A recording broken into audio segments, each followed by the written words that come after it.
I walked out, and so all I heard was a couple thumps, and then I saw the sauna door open, and homie went flying out like one of those fucking crackheads. Eddie Bravo and I used to work out at 24 Hour Fitness, and one of the managers, they just brought him over from the West Hollywood place, and he was giving me the war report from working in West Hollywood. He's like, it's basically a gay pickup spot. That's all it is. The 24-hour Fitness on Santa Monica next to the... I don't even know if it's there anymore. Oh, that'll be there forever. But is it there? Yeah. Yeah, well, that'll be there forever. Back in the day, when Eddie and I were working out together, this is like 2001, 2002, this manager was like, dude, it's crazy. He goes, there's just jizz all over the sauna. You go in the sauna, you got to hose it down. There's just loads everywhere. These guys are just fucking each other everywhere. They find places to fuck. And they would go there to look for other buff guys to fuck. I mean, and you imagine... The problem with guys is there's no women. There's no one to go, hey, this is ridiculous. I don't want to get pregnant. What have you been up to? You know, are we going to use protection? There's no voice of reason. It's just two guys. You want to fuck? I want to fuck. Let's fuck. And they're all jacked up, right? So they're probably doing testosterone, or they're lifting a lot of weights, and they've got high testosterone. They're horny all the time. They're taking drugs, and they're just fucking each other at the gym. He said the gym was barely a gym. He goes, it's so weird to come here and it's a gym. He goes, that gym was just a front for a gay pickup spot. These guys were just, I'm sure they were working out too, but they were just banging. They were doing a lot of banging. Listen, bro, when you go through Boys Town, oh yeah, I think you had a bit about it before we left LA.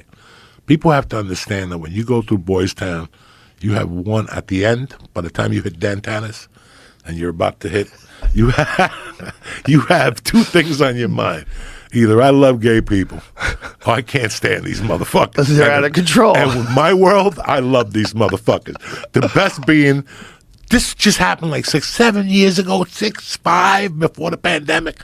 We're driving on Santa Monica. Me and my wife, we're going to eat at fucking Dantanis. We got an early reservation, right? Fucking, we had a light. There's a bar on the right-hand side. UFC is on. Two guys are fighting.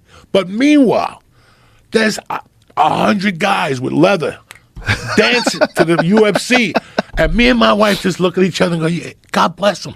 Yeah. God bless. That's what it is about Boys Town. They got the run of it. Well, they also don't have to pretend. No. Right? Like, no. they don't have to pretend they want something other than what they want.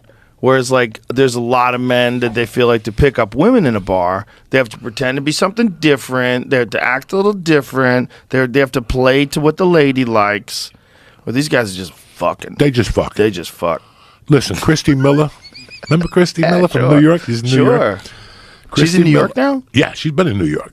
And before Christy Miller moved to New York, she was working at Gold's on Ivar, maybe down there. Oh, okay. You remember that? Yeah. It's over there. That's another gay spot. Tremendous gay spot. But here's the fucking deal. I was 426 pounds. Right. And Christy, out of the love of her heart, goes, take this membership for free.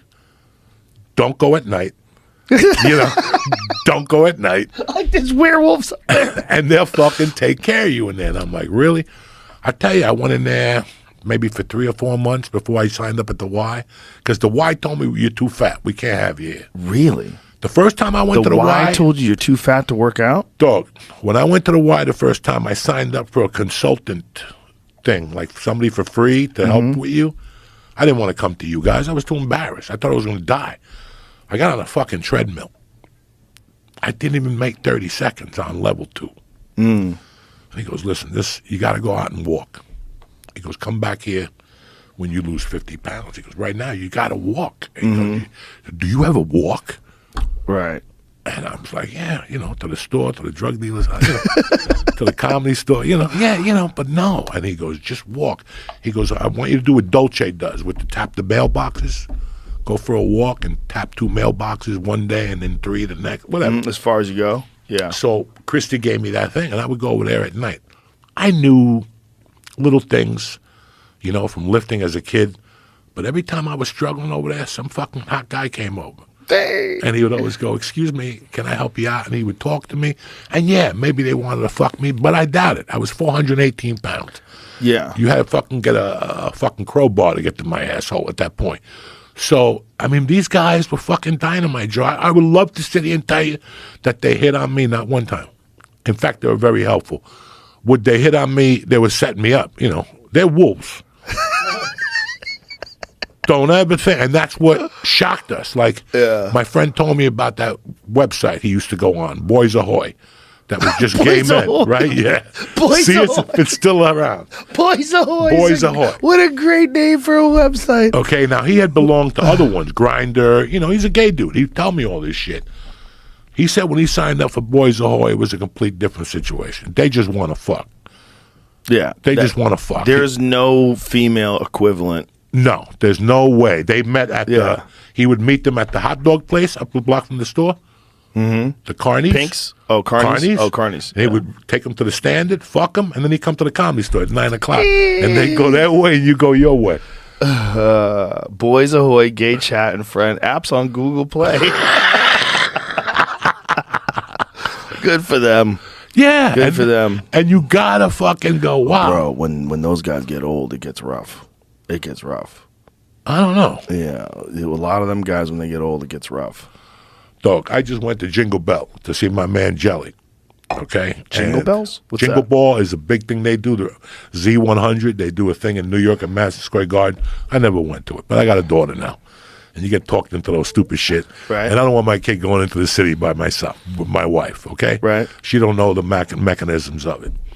So I went with 9 kids from the neighborhood. Jelly hooked us up. Me, 3 moms, and the rest were just kids. Girls and 1 boy. And I took them to go see fucking Jelly, Olivia Rodrigo. But Cher was there. Okay? Cher was doing an appearance. I get there, everybody's cool, but there's 2 old school gay dudes. They're probably in their 60s, and they're those old school New York geezers, gay guys. They were gay when it was tough to be gay. You know what I'm saying? They've been in New York all their lives. They started at CBGB's or the meat market or whatever fucking gay haunt, and now they're mature. They were married before the law. Yeah. Dog, these motherfuckers were miserable. They just sat there, and every once in a while they would look at each other and look at the kids and go, the whole fucking night. I'm like, why are these fucking guys here? Meanwhile, I got a girl and a little boy, a Jewish kid, jumping up and down, singing into the phone the whole fucking thing. And I'm like, look at this fucking Jewish kid. His brother's fighting over there in Israel. He's over here watching this fucking thing, jumping up and down like a half a fucking fag. Now the 2 gay guys haven't said a word. They just keep looking around, hating everybody.